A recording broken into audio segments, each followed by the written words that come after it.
بسم اللہ الرحمن الرحیم۔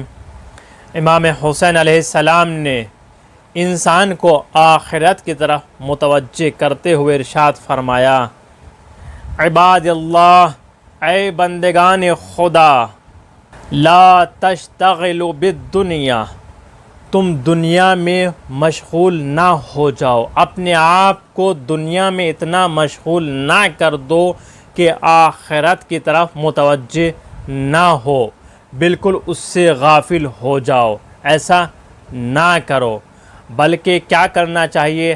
حضرت نے آگے حدیث میں ارشاد فرمایا، فَعَمَلُوا وَلَا تَغْفُلُوا، اور تم عمل صالح انجام دو اور غفلت میں نہ پڑ جاؤ۔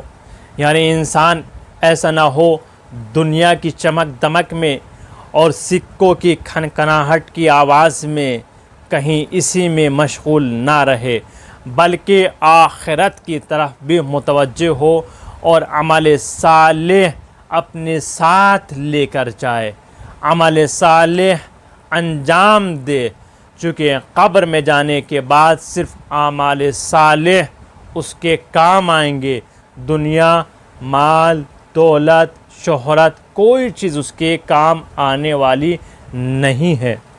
اس حدیث کو تحفہ مبلغین صفحہ نمبر 207 پر ذکر کیا گیا ہے۔ آپ لوگوں کے ساتھ اچھے سلوک سے پیش آؤ اور عمل صالح جمع کرو آخرت کے لیے، یہی ہمارا ایک بہترین عمل ہوگا۔